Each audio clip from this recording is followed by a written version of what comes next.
Wingardium Leviosa. Hi everyone, it's me, and today you are a wizard, Harry! Together!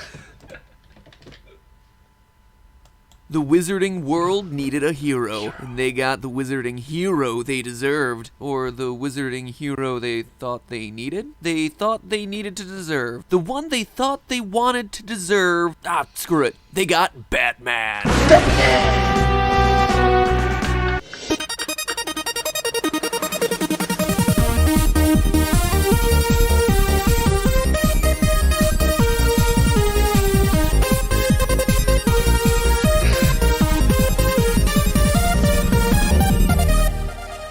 The one with the power to vanquish the Dark Lord approaches, born to those who have thrice defied him, born as the 7th month dies. And the Dark Lord will mark him as his equal, but he will have power the Dark Lord knows not, and either must die at the hand of the other, for neither can live while the other survives. The one with the power to vanquish the Dark Lord will be born as the 7th month dies. Hello, Internet! Welcome to Film Theory! Hi everyone, welcome to Film Theory! Well, today's the intro is a bit weird, but anyways. It's like Game Theory, but with one small difference. I'll let you figure out what it is. Red color, and then the... Now, if that prophecy sounded familiar, that's because it's the big reveal that comes at the end of Harry Potter and the Order of Phoenix, the 5th in the series of books, movies, and video games, about the young orphan who gets whisked off to Hogwarts Wizard School with his friends Ron and Hermione to find out that he's destined to save the world. Honestly, I never got the hype. The 5th book was always my least favorite. Too much of old HP whining about being special. Oh, suck it up. Anyone would love to have magical powers. So you're different, get over it. But I will say the 5th movie was my favorite in the franchise. Whew, that final wizard battle, I could watch that for days. And yet, whether I loved it or hated it, I never got the hoopla around this prophecy thing. Yeah, Harry Potter's the chosen one. He's the one that's gonna have to kill Voldemort. Big surprise. Like, did we really learn anything here? No. You just had a nice filler book to kill off some of the big characters and then transition to some of the darker installments. Wait, what? Do you just say filler book to kill off side characters? No! He's one of the most impactful few characters to Harry. Gosh, come on. It always felt like such an anticlimactic reveal. Well, at least it did, until I started thinking about it. We've all assumed that it was Harry the prophecy was talking about since, you know, it's his name on the book covers, movie posters, and tighty-whities. But what if it was all a cover-up, a ruse, a brilliant PR campaign to take the attention off the other boy who lived, the true hero of the story? And what if this prophecy wasn't just a no-duh moment, but instead a clue hidden out in the open for us careful fans about the identity of the true hero of Hogwarts?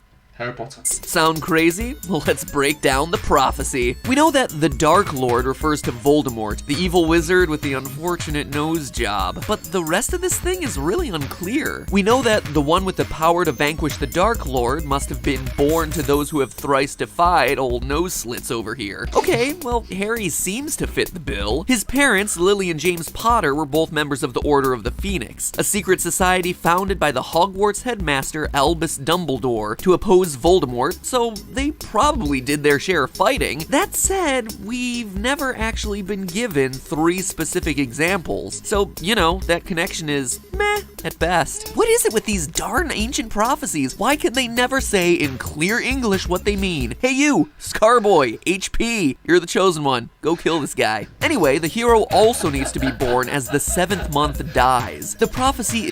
Well, maybe it's not clear English. Maybe it's a wizarding world, different language. Speaking from someone that actually is a nerd about it. So anyways, sorry.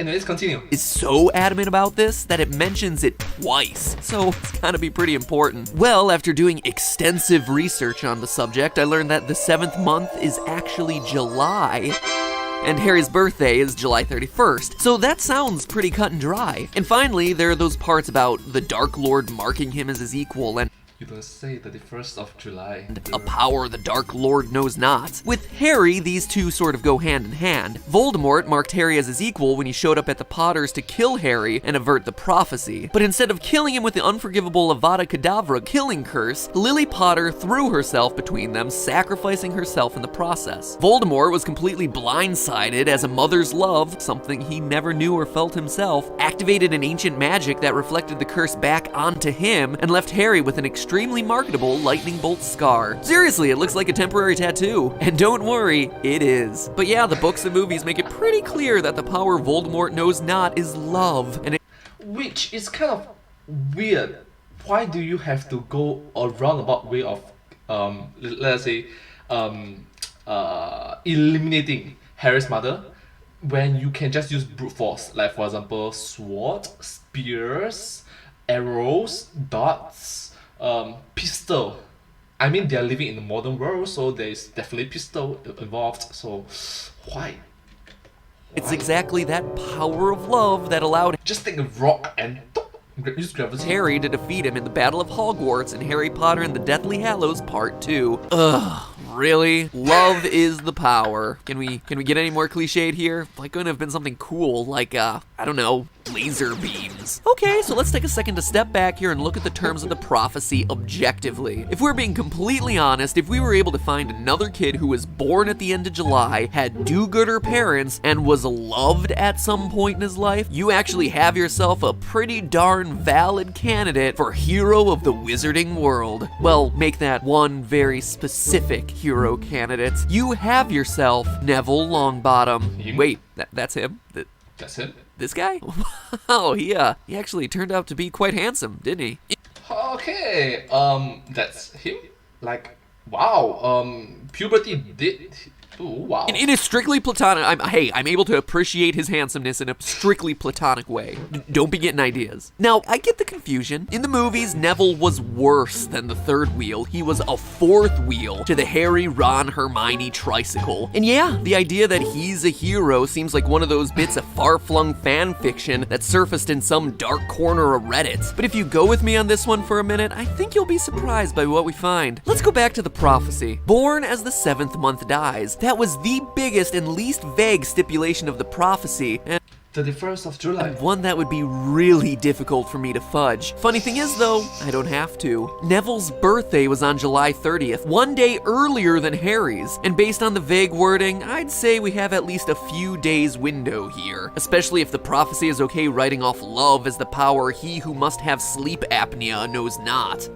What if was born on the, let's say, 11:59 p.m. You know, this kind of a few minutes, a few seconds. Okay, next. Born to those who thrice defied him. So Lily and James Potter may have done their share of Voldifying. Again, there are really no clear examples given to us, but look at Neville's parents, Frank and Alice Longbottom. These two were Aurors. It's basically like being a professional Harry Potter, but less pouty and with better pay. Their backstory kind of gets the shaft in most of the books, and definitely in the movie, but they were a serious power couple who would clearly have been on the front lines of Dark Lord defense. They were so important, in fact, that Voldemort's followers captured and tortured Neville's parents, using the Cruciatus curse to leave them permanently insane. One of the attackers, Barty Crouch Jr., even disguised himself as a teacher and made Neville watch him torture a spider with that same curse. Anyway, if we're gonna assume that the Potters somehow defied Voldemort 3 times, I think we can give that same consideration to the Longbottoms. So that's 2 major check marks. Maybe there's something to this thing after all. Which leaves us with our last 2 criteria for being the chosen one, being marked by Voldemort as his equal and having a power that Voldemort doesn't. I said earlier that this missing power is clearly meant to be the power of love. Cue that, Huey Lewis. Alright, that's enough. We don't want to challenge copyright police. And the movies and books drive the love point home. But it's unreasonable to rule out that this power could also belong to Neville.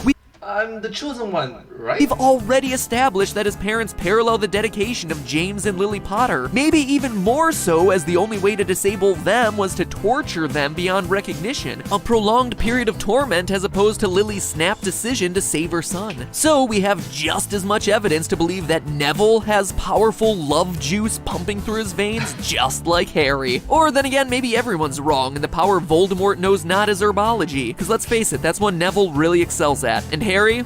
Green thumbs, he has not. But then what about Voldemort marking Neville as his equal? The lightning bolt scar, trademarked, and the spell that merged Harry and Voldemort's souls together are pretty solid evidence for Harry being the chosen one. Neville doesn't seem to have that sort of a connection. So have we hit a brick wall here? Is it even possible to make a case for Neville with this one piece of evidence blocking our way? Well, as it turns out, we've been asking the wrong question. It's not whether Harry or Neville are the chosen one, they're both the chosen one at the same time. What would that do? Make them the chosen two, I guess? I don't know. Anyway, without it. So it can be like a chosen ones. Yeah, something like that. Any of us realizing it, J.K. Rowling has been teaching all of us Potterheads a little bit of quantum physics. There's a well-known quantum physics principle called the many worlds interpretation, which was coined by Bryce DeWitt. As multiverse, I guess. we go through time, there are many possible futures for us. While we're waiting for the future to happen, every possible future is real.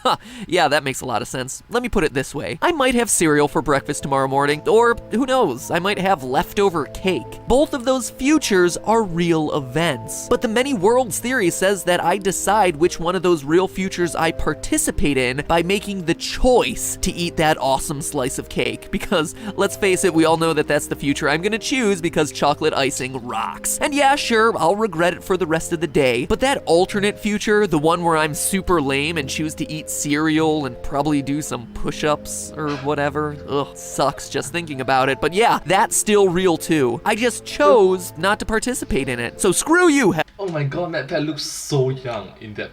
Oh gosh. Anyways, it's something like Marvel's the TVA, Time Variance Authority, if I'm not wrong. Something like that. It was the point where I made the choice Loki. to obey my sweet tooth that determined the path that I went down. But history and future still have all those other choices within them. Think of the past and future like a tree with a whole bunch of branches all the way through. We choose which branch to follow, but the whole tree still exists. And that brings us back around to the problem of Harry and Neville. The timeline can split.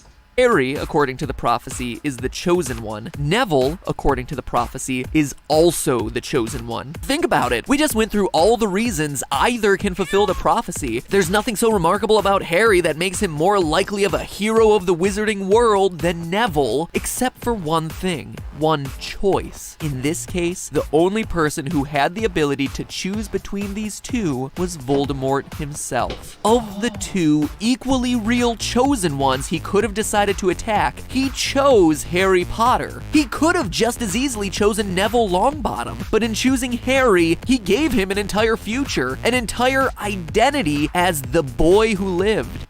The chosen one, because it's not the prophecy that chose Harry Potter. I think what I mean is, it's not the prophecy that chose Harry Potter, it's Voldemort who chose Harry Potter.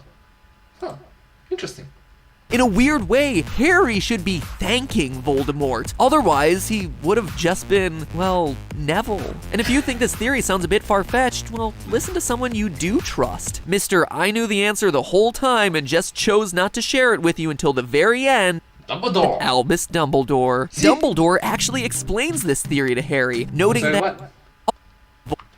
Voldemort. Otherwise, he would have just been, well, Neville. And if you think this theory sounds a bit far-fetched, well, listen to someone you do trust. Mr. I knew the answer the whole time and just chose not to share it with you until the very end, Albus Dumbledore. Dumbledore actually explains this theory to Harry, noting that it could have gone either way, between who Voldemort chose to attack, Harry or Neville. In fact, from the very beginning of the series, we can see Dumbledore's understanding of these parallels. In a way, Dumbledore Dumbledore and Hogwarts proper treat both of these kids like they could be the chosen one, probably because Neville and Harry both represented equally likely branches of history. In the very first installment, Dumbledore recognizes Neville's contributions and awards him points for his bravery in standing up to his friends. These points, not Harry's, end up being the deciding factor in Gryffindor's win over Slytherin for House Cup. What seemed like Dumbledore playing favorites was actually him catering to the other chosen one. Neville's also only one of 2 individuals we know for a fact to have actually had a conversation with the Sorting Hat about which house to go into. Only he and Harry have the self-determination to do this. Following their first year, Neville repeatedly demonstrated he was both smart and capable. In a lot of cases, more capable than Harry himself. He provided Harry with gillyweed in year 4, saving him from failure in the Triwizard Tournament, helping the quote-unquote chosen one fulfill his destiny. While Harry was moping around in the wilderness for most of movie 7 and 7 Part 2, Neville stayed in Hogwarts, even as it was being taken over by dark magic. He actively subverted his professors and even endured torture and beatings to continue helping Harry. He literally raised an army, Dumbledore's army, and led his peers to fight against Voldemort and his Death Eaters. Neville did all of this. Neville Longbottom. Their parallels only get closer as the series ends. In the final battle with Voldemort, it was Neville who pulled the sword of Godric Gryffindor out of the Sorting Hat and then used it to kill Nagini, Voldemort's final Horcrux. It was this and only this specific act that made it possible for Harry to actually finish off Voldemort. The only other person ever to demonstrate this ability, pulling a sword out of the hat, Harry Potter. And in the final moments of the battle in movie 8 part 2 of number 7 Battle of Hogwarts, movie 8 part 2 of number 7. And everyone thinks Harry is dead, we see one person step in to take his place, to stand for him directly and fight Voldemort. Neville. Voldemort. Harry Potter isn't actually the chosen one. There is no one single chosen one. Both Harry and Neville are the chosen ones, and each plays out their timeline as this character, even if we only get to see one side of the story in the movies. Maybe J.K. Rowling set up this parallel to demonstrate something about fate, or about the choices we make impacting the rest of the world. The butterfly effect. Or that no matter what hand we're dealt, it's the small acts of bravery that matter. That prophecies, for all their worth, don't make you any less special. Because in the end, what it truly shows is this. It's the choices that you make in your life. Either way, that's just a theory. A film theory. And cut. And next time we'll prove that Ron is actually Voldemort. What? Wait, what? You can continue your film theory marathon by clicking one of the videos over to the right. We have all sorts of good ones for you to watch right now, so keep going, keep watching. Stay the course, man, stay the course. Give the gift that keeps on giving and subscribe. You'll give an angel its wings. Anyways, thank you so much for watching this video. This video came out in the year 2015, which is around 6 years ago. Yeah, it's more than 6 years ago. Oh my gosh, how time flies. If you do like this video, please remember to like, share, and subscribe to my channel, and comment down below if you have anything to share with us. I hope that you enjoyed this video as much as I did, and yeah, sincerely appreciate and thankful for all your support for my work. Hope to see you in my next video. But hey, that's just a theory, a film theory, and cut. Thank you.